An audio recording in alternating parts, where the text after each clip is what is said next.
प्रणाम करै छी सब गोटाके मिथिला सुरके माध्यमसँ। और आइ एखन तऽ एक सप्ताहसँ देख रहल छी जे बहुत ठंडा पड़ि रहल ये, तऽ आइ गुड़वला चाय हम बना रहल छी। तऽ सोचलहुँ जे अहूँ सब सने ओकरा शेयर कऽ दी। तऽ देखियौ एकर केना की प्रक्रिया छै से देखियौ, और अहूँ सब बनाउ आ स्वस्थ रहू। अभी हम 3 आदमीके लेल चाय बनबै छी। तऽ एतऽ देखियौ 3 कप पानि लेलिए और एतऽ आब गैसके ऑन केलिए और देखियौ ई पूरा एकरा उबाल लेतै। फिर हम एहिमे 3 कपके अनुसार गुड़ डाललिए और तकर बाद एहिमे आदी घसि कऽ देलिए।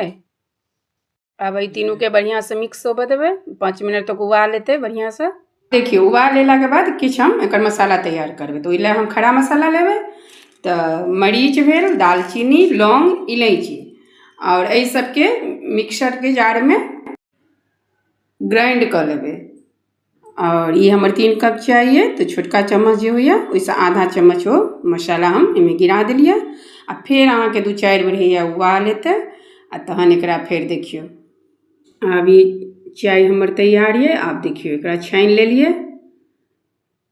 अब हमसब जा रहल छी पीबऽ लेल। कनि अहूँ सब एकर टेस्ट कऽ कऽ देख लियौ आ हे नीक जँ लागत ने तऽ कनि कमेंट कऽ देबै।